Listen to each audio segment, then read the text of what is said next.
Rasulullah Shallallahu Alaihi Wasallam bersabda, bertakwalah kepada Tuhanmu Allah Subhanahu Wa Taala, tegakkan sholat 5 waktumu, berpuasalah di bulanmu, tunaikanlah zakat harta-hartamu, dan taatilah para pemimpinmu.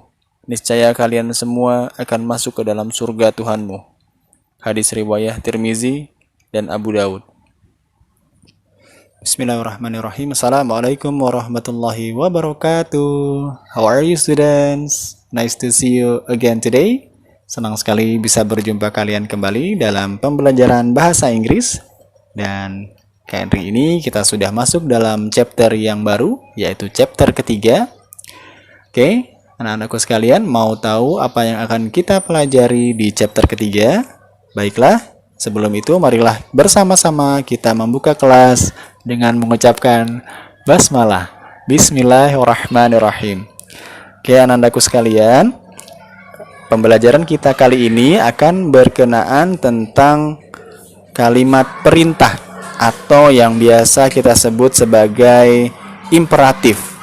Namun materi ini mungkin akan sedikit berbeda dengan yang ada di buku.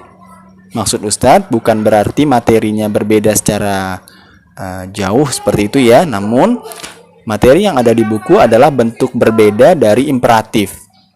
Nah, kalimat imperatif itu sendiri adalah kalimat perintah yang bentuknya positif, sedangkan prohibition adalah bentuk kalimat perintah yang bentuknya negatif. Nah, sebelum kita belajar tentang verbal prohibition, kita akan belajar tentang imperatif terlebih dahulu. Oke, mari kita pelajari dulu apa itu imperatif. Imperatif dalam bahasa Indonesia bermakna kata perintah. Nah, dalam bahasa Inggris, cara membentuk imperatif sentence dengan dua cara. Yang pertama adalah dengan menggunakan verb one atau kata kerja bentuk pertama, kemudian diikuti dengan kata atau tanda seru. Yang kedua, bisa dengan menggunakan kata be ditambah dengan adjektif atau kata sifat, kemudian diikuti dengan tanda seru. Oke, kita contohkan bentuk imperatif sentence yang ada di buku. Nah, di halaman 33 itu adalah bentuk kalimat imperatif yang terbentuk dengan pola verb 1. Lalu diikuti dengan tanda seru. Namun di situ kalian tidak menemukan tanda seru ya, hanya verb 1 saja. Oke, kita mulai dengan yang pertama, yaitu kata shut. Shut atau tutup. Lalu ada kata lock. Lock yang artinya kunci. Tidy up. Tidy up yang artinya rapikan. Kemudian knock. Knock yang artinya ketuk. Put off. Put off yang artinya lepaskan. Put on. Put on yang artinya pakai atau kenakan. Lalu ada switch on. Switch on yang artinya hidupkan. Lawan dari switch on adalah switch off. Switch off yang artinya matikan. Kemudian ada kata drink. Drink yang artinya minum. Kemudian ada kata eat. Eat yang artinya makan. Berikutnya adalah kata pray. Pray yang artinya beribadah. Sebagai muslim kita menyebutnya menjadi sholat. Kemudian yang terakhir adalah kata doa. Doa atau berdoa. Kembali lagi, kata-kata yang tadi Ustadz sebutkan adalah bentuk kata imperatif.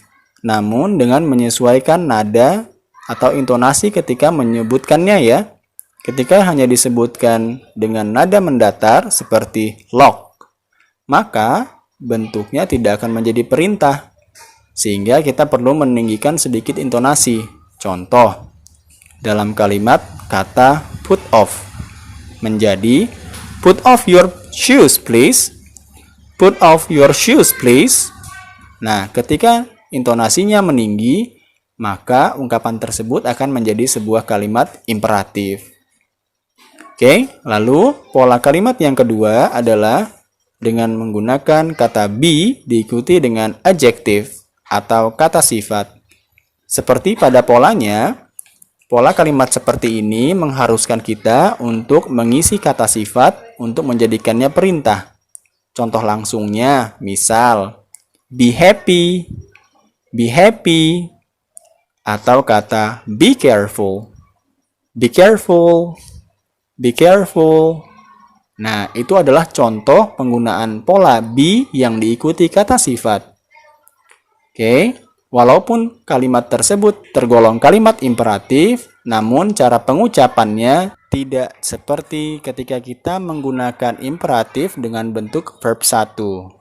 Nada atau intonasi yang sering dipakai biasanya lebih mendatar atau menurun. Oke, anak-anakku sekalian, itu dulu materi kita untuk kali ini. Jangan lupa untuk menemukan lebih banyak kata perintah dengan pola yang sudah kita pelajari tadi ya. Gunakan dan praktikkan di rumah sehingga kita bisa langsung menggunakannya dalam kehidupan sehari-hari. Okay, students, thank you so much for your attention. Let's close our class by saying Hamdalah. Alhamdulillah Rabbil Alamin. See you again on our next meeting. Wassalamualaikum warahmatullahi wabarakatuh.